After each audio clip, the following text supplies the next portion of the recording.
Pretty Girl Club. Welcome back to the Privilege Stacking series. In this episode, I'm going to talk about how to hop in and out of blackness. So, this is a very controversial thing that people say that a lot of mixed race women do, and I am in full support of jumping in and out of blackness. This is a survival and social climbing tactic that mixed race people have been using from generations. Some people used to call it passing. Other people call it code switching. There are all kinds of different nicknames for it, but I want to talk about jumping in and out of blackness because there are so many women who have become multimillionaires and billionaires from hopping in and out of black spaces. So, a few examples of that would be women like Beyonce, Rihanna, pretty much every video vixen you've seen from the early 2000s. Those women hop in and out of blackness. Think about like Stacey Dash. All kinds of women utilize the black community to their advantage so that they can attain popularity or fame. And then, if they're done, or if they don't like being in those black spaces anymore, they can actually use their fluid identities to fit in other places. When I use that term fluid identity, what I mean is there is ambiguity when it comes to you. So, being ambiguous means that you have a double sided experience. So, on the one hand, you have similar experiences to unambiguous Black women because in certain spaces you are seen as just a Black woman and that's it. But then in other spaces, people may say things like, oh, you're not like other Blacks, or you talk white, you act white, or you may find yourself benefiting from isms. So, no matter where your fluid identity comes from, this channel is an inclusive space for women of Black descent, from 25 to 75% Black. I consider that to be mixed race. And then, if you're monoracially Black, if your phenotype causes you to have a fluid identity, this channel accepts both groups. Okay, so unambiguous dark skinned Black women wanted their own exclusive spaces, and so we have created our own inclusive space for all of the other women who do not fit the mold and the experiences of unambiguous dark skinned Black women. I don't believe that unambiguous women should be silenced. I actually do think that they should have their own spaces. They should be able to socially strategize. And so instead of us trying to interrupt their conversations or center ourselves in their spaces, I think it's best that we come over here to the exotical space and we can socially strategize on our own because we can't relate to some of the same traumas. But as far as how to jump in and out of blackness, one of the ways you can do that is with your phenotype.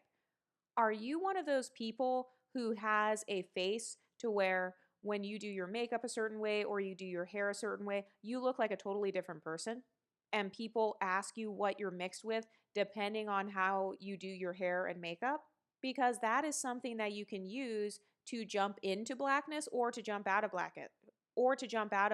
So for example, I know that for me, like if I wear lipstick or if I try to make my lips look bigger, that's going to make me appear more Black. So that's an example of hopping into blackness because you're trying to show off or enhance your Black features. And then an example of hopping out of blackness would be maybe if you make your lips look smaller, or if you kind of like mute your lips, or you don't want to show off that part of your face because you're going to be in a non-Black space. That's an example of hopping in and out of blackness using your phenotype. And by the way, Pretty Girl Club, be sure to check out my video where I said I wore 10 different wigs to see how society reacted to me. That was very interesting. So if you join the Patreon, you will get Discord access, and you know that I do a lot of social experiments. So that was one of my social experiments that I did just to see how people would react when they saw me with different hair colors and textures. But the way you look is a very powerful tool because it points to your cultural and racial background. A lot of people judge you. They make snap judgments and stereotypes about you based on your phenotype and your appearance. So, speaking of hopping in and out of blackness with your appearance, one of the ways that a lot of you guys have talked about is skin tanning or skin lightening. You've heard me say on this channel multiple times, I don't care what anybody does with their body as long as they don't shame or be racist against people with those natural features. So, if you're going to tan your skin, you don't want to be racist against people who naturally have a dark skin tone, for example. But if you want to be as dark as possible so that you can go into black spaces and kind of like profit off of being put on a pedestal in those spaces, that is something you can do. A lot of like models do this. Amber Rose is a good example that I'm thinking of. The Kardashians are another example. So some women tan their skin. Some women try to stay as light skinned as possible because they enjoy benefiting from colorism. They enjoy the light skin pedestal.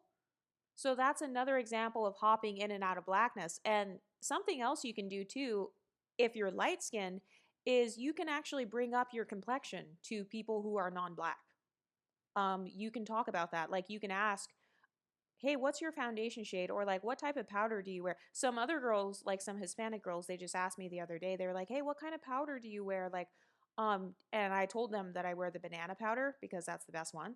And they were like, oh, I wear that too. So that's the type of conversation that only you can have because your skin tone is adjacent to the people from the non-black community, for example, if you happen to be of a lighter skin tone.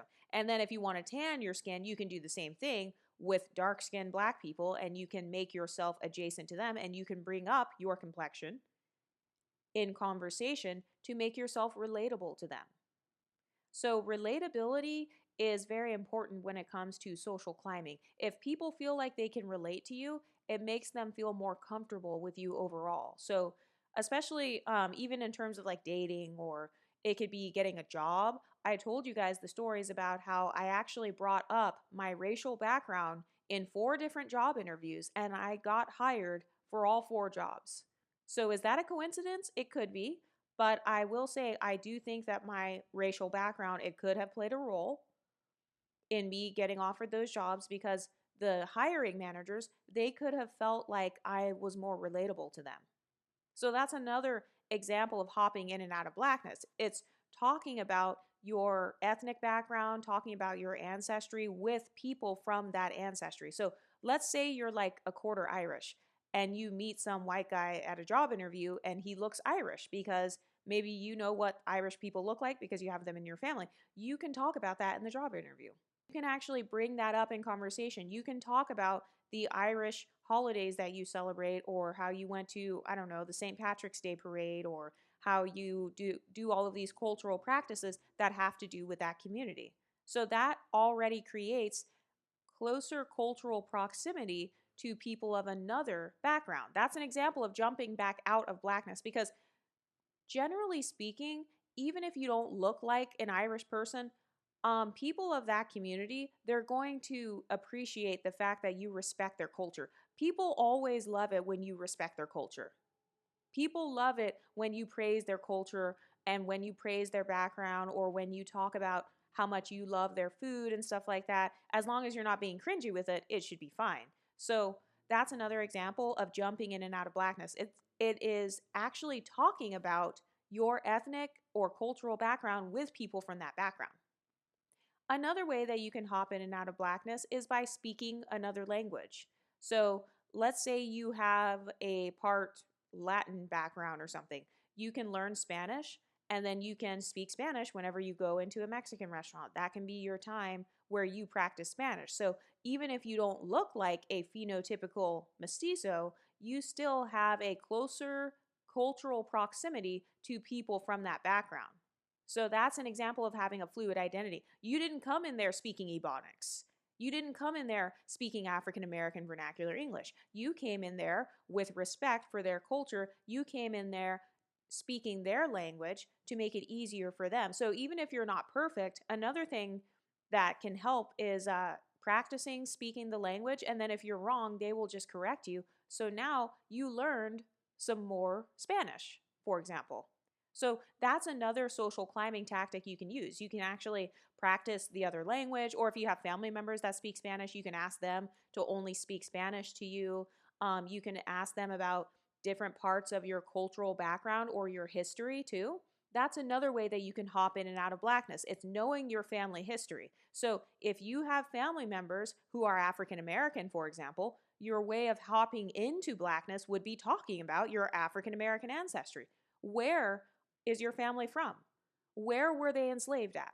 Like my African American background is Louisiana. So if I meet an African American person from Louisiana, I can bring that up and I can say, oh, wow, my family background is from here. So that's an example of jumping back into Blackness. And then if you have a different background, whether you're monoracial or multiracial, you can talk about it with people from that background. And I've noticed that some people have this fear of rejection. They have this imposter syndrome because they assume that the people, like white people or something, won't accept them. No, that's a Blackistan talking point. That is something that the Black community tries to say to people because they want to scare you out of multiculturalism. Meanwhile, they are multicultural themselves. They're trying to be multicultural by teaching divestment. They're trying to become multicultural by dating white men and Hispanic men. So don't ever let anybody tell you, oh, your white side won't accept you, or the Asian community won't like you, or you're going to get your N-word wake up call. Okay, well, a racist person is going to be a racist person. So we don't care about the opinions of racist people. We don't define ourselves based on racism. We don't define ourselves based on anti-Blackness. So why should we care about the opinions of anti-Black people, whether they're Black or white?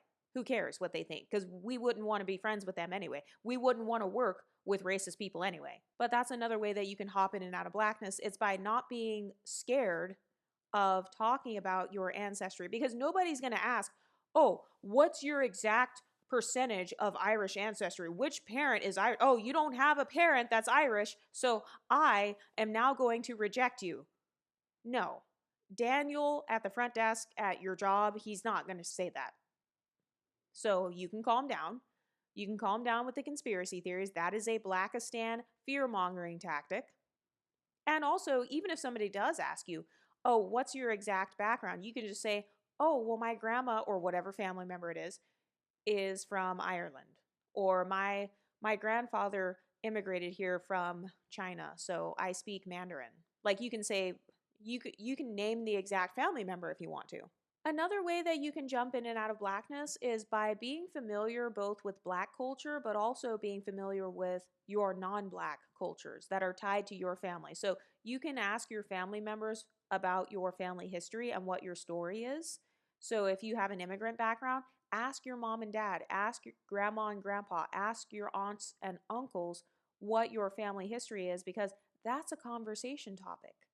You can talk about that on a date. You can talk about that with some new friends that you just met at a party. You can talk about that in a job interview. Because if you have the entire story, and especially if you also have a connection to the music and the culture and you're familiar with the food, it's going to be very difficult for people to argue with your experiences. People can't argue with who your family members are. They can't argue with what your experiences are.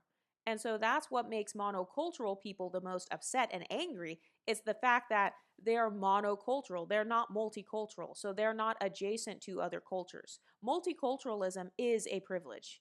It is absolutely a privilege. It's absolutely an advantage. So other people can see your privilege, but they don't want you to be able to see your own privilege. So that's why they're giving you fear-mongering tactics like, oh, you're still going to get the N-word wake-up call, or they'll never accept you. And it's like, well, sis, nobody's ever going to completely accept us because we're not monoracial, or we don't look monoracial enough to be completely accepted. So we've already known from the beginning that we are somewhere in the middle.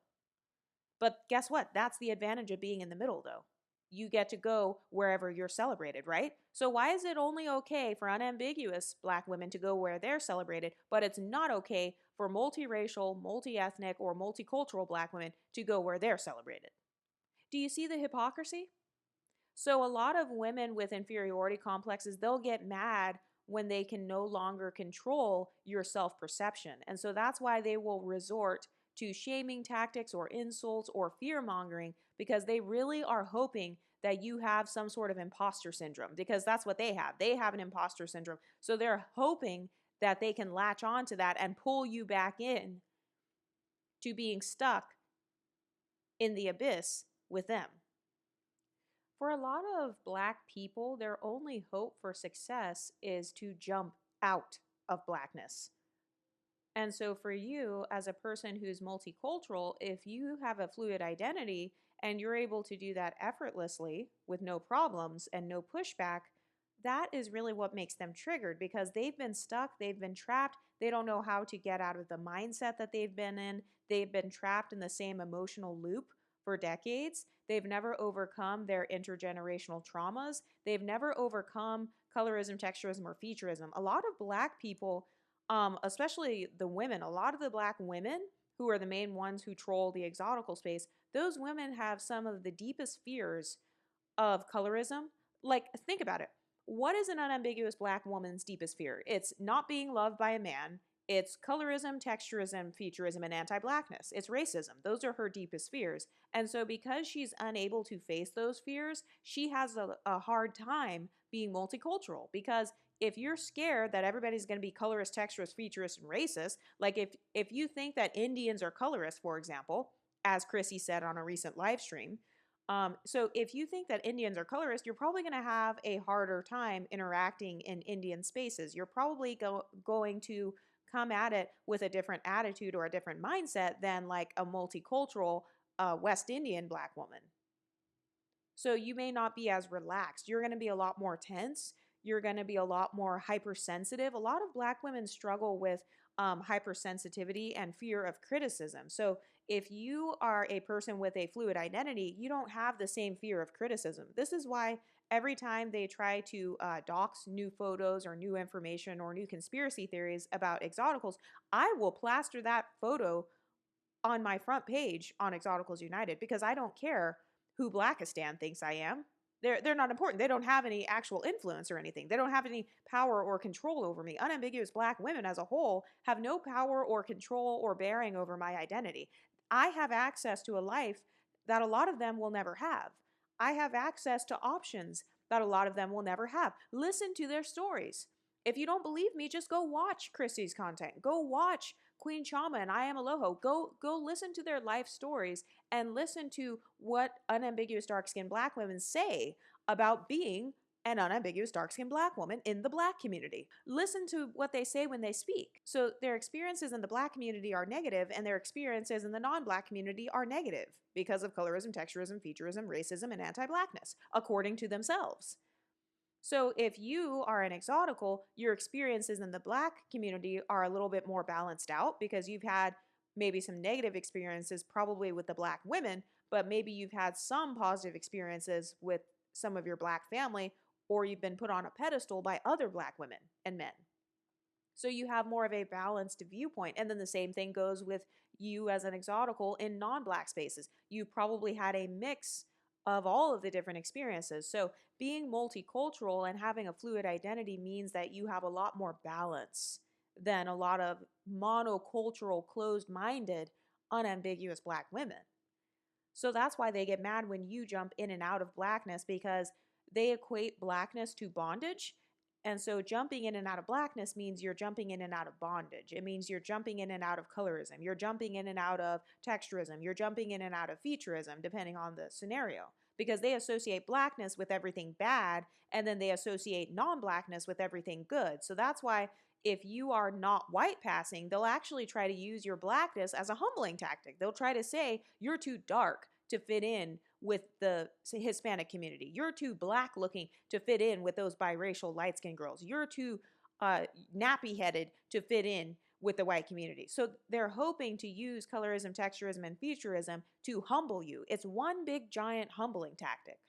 And same thing goes with doxing online. It's one big giant humbling tactic. They're hoping to humble you and silence you and scare you off YouTube. They're hoping to scare you away from taking ownership over your own identity. Why is it that you get to have ownership over every other part of your identity, except suddenly there's all this fake outrage that they have when it comes to the term exotical? Have you noticed the hypocrisy? And have you noticed how they still have not addressed any of my talking points? Because they can't. They'd rather focus on what all of us look like because they don't look good. They don't have pretty privilege. They've never experienced the level of pretty privilege that we have experienced over here. And so they have this itching curiosity about what it's like. Have you ever noticed how a lot of unambiguous Black women, they have an obsession and a fascination with anything non-Black? They're obsessed with white men. They call it bubblegum peen. They're obsessed with non black communities. They're obsessed with trying to social climb into white spaces. They're obsessed with how you look and what your sex life is and who your exes are and what kind of men you've dated. And that's because exoticals are not only their standard of beauty, we are also their standard of living. They're looking at us to set the bar for how their hair should look. They're looking at us to set the bar for how their dating life should look. They're looking at us to set the bar for how they should be in the music industry. They're looking at us to set the bar in every area of life because they have a fascination with anything that is adjacent to non blackness. They exotify it. But for you, as a woman who has features or characteristics that are adjacent to non blackness, they refuse to acknowledge it because you are their competition. Why are you their competition? Because they have a hierarchy mindset. They believe that beauty is a hierarchy with whiteness at the top and unambiguous blackness at the bottom. And so, because you are less unambiguous than them, you would be higher up on the beauty scale than them naturally in their minds because they have a hierarchy mindset. And so that's why they try to either humble you using people who are whiter than you, saying, well, you're not that light skinned, you're not that mixed, or your hair's nappy or whatever. They'll try to compare you to people who are closer to whiteness than you because they're hoping that you have the same anti black inferiority complex that they have. Or they will try to force you back into the same spaces as them so that they can hide behind you and say, no, exoticals are the true representation of black women. They don't have their own beauty standards. So once you leave them, they're going to feel even more isolated. They're going to feel more rejected. They're going to feel more invisible. That's why they're fighting tooth and nail to stop you from identifying as an exotical. They don't want you to identify as multi-ethnic or multiracial or biracial or whatever it is that you are. They don't want you to have any other identity other than unambiguous dark-skinned black woman with 4C hair and broad features. So, one of the keys to having a fluid identity is to stop seeing yourself through the eyes of black women. Stop seeing yourself through the eyes of unambiguous black women who hate you. Stop seeing yourself through their eyes. You'll never get the validation that you want from them.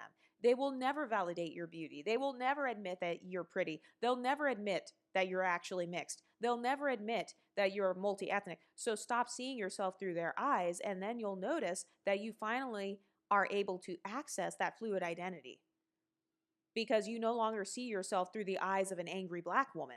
That's why. You no longer see yourself through the eyes of an angry, jealous black woman with an inferiority complex who views you as her competition.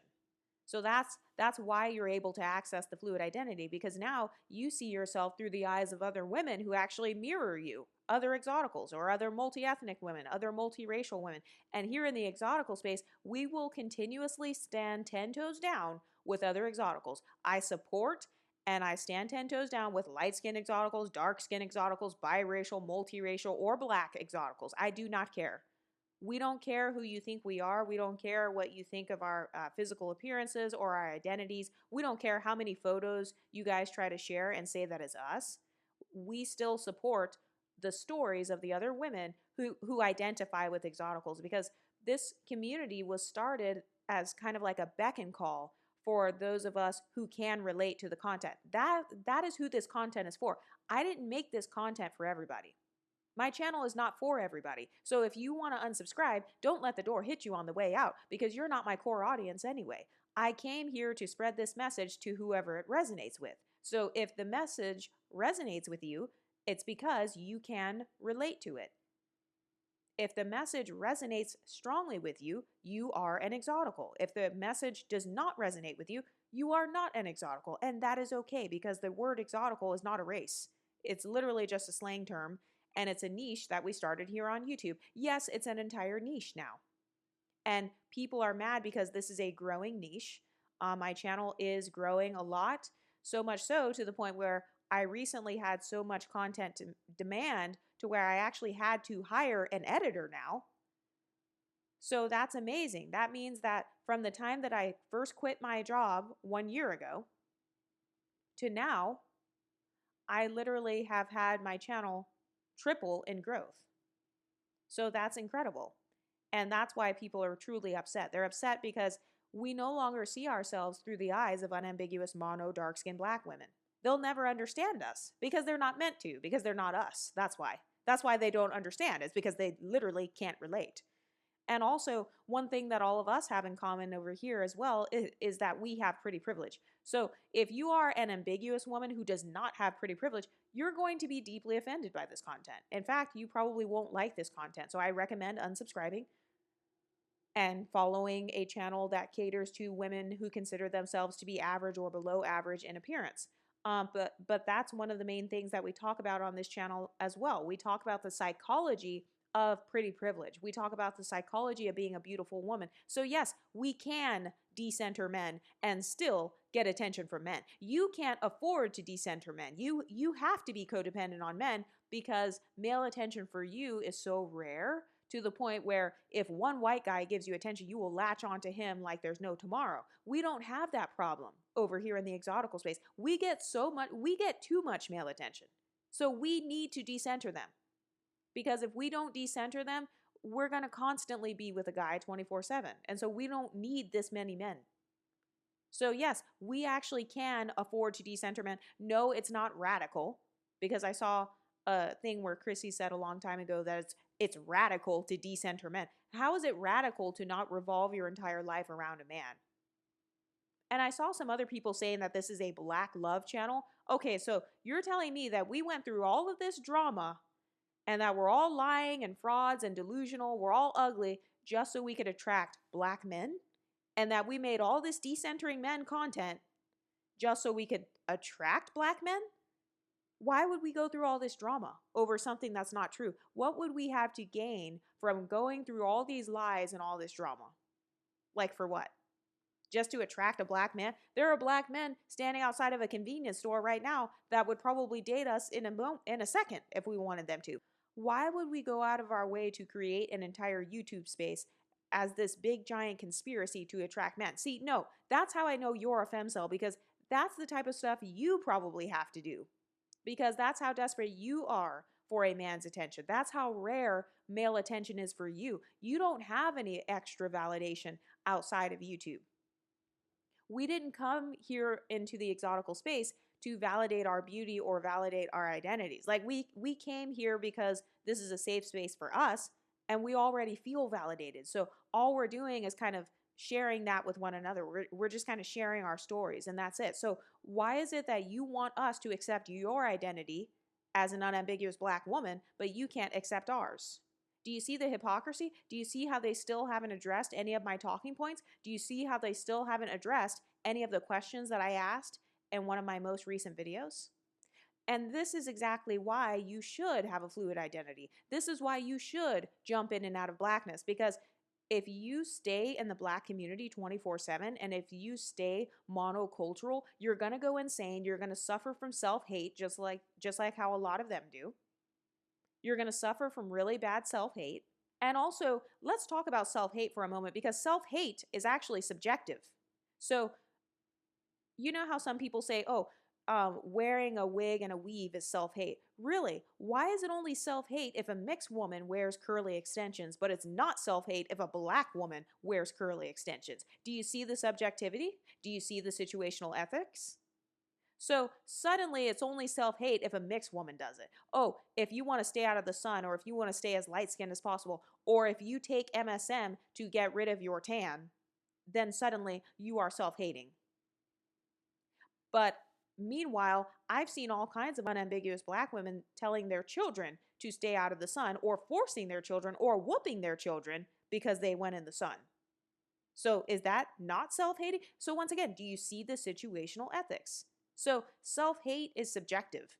And I talk about that on my channel. I talk about how to tell if a person is actually self-hating or not, because there's a difference between somebody enhancing their beauty versus someone being self-hating. Usually a self-hating person will put on the weaves and wigs, or they will change their skin tone while simultaneously hating women who naturally have that skin tone, or who naturally have the hair texture of the weaves and wigs. Usually those are the self-hating women. The self-hating is like when you're dropping your boundaries, or when you're willing to risk it all just so you can fit in with other people. Very similar to the woman that's married to the white man. I think it was Queen of Kings. That's an example of that. Dropping your boundaries because somebody is white. And you're simply saying to yourself, okay, he was better than the last 3 black guys, and so I'm just going to date him. And it's like, okay, what about your standards though? Just because he's better than the last 3 guys, that still doesn't mean that he meets your standards. When I date a man, I don't compare him to my last exes. I compare him to 7 billion other men. I compare him to my standards. This is why I say you should just go ahead and decenter men, because once you start to compare men to your actual standards, you will realize that it's very rare for a man to actually meet all of your standards. So a lot of these women who are spending all of their time to try to force you to only identify with unambiguous blackness, these are women who are simply jealous of fluid identities. They're mad because their fluid identity did not work. They don't have anything that their fluid identity is based on. Their fluid identity is based on divestment. Your fluid identity is based on your actual family members, or it's based on your actual phenotype, or it's based on your actual experiences, your cultural upbringing. So you have a more solid identity. You have a more solid foundation. They don't have a solid foundation. The only area where they have a solid foundation is in unambiguous blackness. And they don't really like that sector, or they don't really like that collective image, because that's what they said. They said this. I'm not projecting this onto them. This is literally what they have said themselves. So they're trying to force you into that image because they know that by associating with you, that you will improve their image. That's why they want you to only identify as black, because they know, okay, if Lori Harvey identifies as a dark-skinned, unambiguous black woman, she has pretty privilege, so she will make the rest of us look prettier. No, she won't. Chrissy was right when she said pretty privilege does not trickle down if you don't look like the woman who has the pretty privilege. Pretty privilege only trickles down if you actually look like Lori Harvey. Pretty privilege only trickles down if you actually look like Beyonce, if you actually look like uh, Aaliyah, or all of these different celebrities, if you actually look like Chili and all these other women, Bernice Burgos. That's the only time that the pretty privilege actually trickles down, is when you have proximity to those women. And also for the unambiguous black women who are attempting to police Exoticals, saying things like, oh, well, you're just a bleacher. Okay, there's a difference between a person who is born light-skinned, who is staying light-skinned, or a person who is staying within a certain skin tone range, versus somebody who goes from Kelly Rowland's or Lupita Nyong'o's skin tone to Beyonce. Okay, so that's a totally different thing. And also, you guys saw my entire skin bleaching documentaries that I did on here. I talked about skin bleaching. I've talked about plastic surgeries. I've talked about all kinds of beauty enhancements. I've said this multiple times. I actually don't care what people do with their bodies, as long as you are not racist towards people from that group. So if you want to wear Peruvian hair, that's fine. Just don't be racist against Peruvian people. Don't be racist against black and Peruvian mixed people. So this channel is about calling out hypocrisies. It's not about telling you what to do. And this is how I know a lot of unambiguous black women, they suffer from groupthink. They suffer from cult-like followings. It's making me start to question their parental upbringing, because it's making me think, okay, who was your mother and who was your father? Because your mother and father are the first ones to teach you critical thinking skills. Your mother and father are the first ones to teach you how to be an individual and how to have, your own personal identity. So a lot of unambiguous black women, this is making them look like followers, because they think that other people are supposed to tell you what to do. And it's like, no, that's not how life works. Your identity is determined by you. You get to decide how you want to move through this world. You don't let other black women tell you how to move through this world. I don't care if you are unambiguous and she's unambiguous. You don't let somebody else determine your identity and your direction in life. And I always say this on my channel. I am not an advice channel. I'm not a cult leader. I'm not your leader. I cannot tell you what to do. I can't tell you what to think. I hope that you don't automatically listen to everything I say and automatically follow everything I say. I would hope that you're an adult and you know how to make your own decisions that are best for you. So the fact that there are unambiguous women who are getting mad because other women are not following this unambiguous Black woman stereotype, that shows me that those women are actually very weak minded, just like what I said. They're very weak minded, very scared and fearful. They're so scared of colorism, so scared of texturism, so scared of featureism. They're scared of being exposed. So they will try to use those humbling tactics on Exoticals, like, oh, let me try to find these pictures, or let me try to make these gossip, make this rumor about you, and then hopefully you'll feel bad and humbled. Nope, didn't work. I'm still cocky as fuck. Now what? I'm still here. But yeah, this is why you should jump in and out of Blackness, because then you get to have the best of both worlds. You get to have the good parts of Blackness, such as having a nice body. If you got the Black girl body shape, you get to have a nice body. You get to have the melanin. Your melanin's popping. You can tan in the summer. You can get as dark as you want in the summer. And then you can go back to being light skinned in the winter if you want to. That's an example of jumping in and out of Blackness with your phenotype. And then in terms of jumping in and out of Blackness with your culture, you can eat at the Black restaurants sometimes, and then you can not go to the Black restaurants. You can go to the other restaurants other times. You can go to the cookout sometimes, and you can go to the salsa dancing class, or you can go to the belly dancing class and tap into the other heritage. You should jump in and out of Blackness because the Black culture as a sector, and especially Black women, let's be honest, the Black community is really just Black women. It is, because Black women really run shit. They really run things in the Black community. They do. It's the only community where they have any sense of power. It's literally just unambiguous Black women controlling other unambiguous Black women. That's the only place where the unambiguous Black woman has power, is amongst other unambiguous Black women. So why would you, as a more ambiguous Black woman, why would you stay in that community where you will never have the power? Why would you do that when you can be fluid and simply cherry pick all of the best aspects of every culture? And also, the more things you're mixed with, the more you have to pick from. So if you're Black, white, Asian, let's say you're Black, white, and Asian, you can pick the best of the Black community, the best of the white community, and the best of the Asian community. All of the aspects that you like, and then add all of those aspects to your personality and use them to attain wealth, status, fame, and power. Who cares what the women in a community that has no power over you, who cares what they think? So when are unambiguous Black women going to get it through their heads that we in the exotical space, we don't care who you think we are or what you think of us? You have no power over here. You cannot control our identities, whether we're light skinned, dark skinned, mixed, or Black. You can't control our identities. The only place that you have power is amongst other unambiguous Black women who agree with you. But other than that, the entire Black community is dysfunction because you've got Black women against Black men. They hate each other, obviously. They don't date each other in a lot of cases.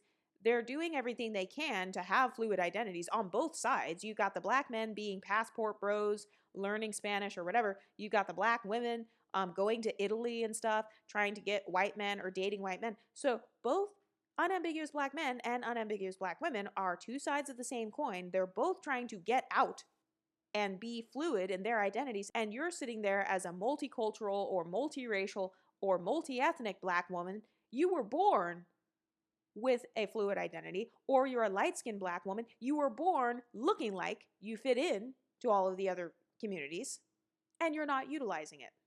So it's like, why would I want to be stuck only in a community where the people of that community don't even want to be in that community? Black people themselves don't even want to live in Black neighborhoods. Black women themselves don't even want to date Black men. Black men themselves don't even want to be around Black women.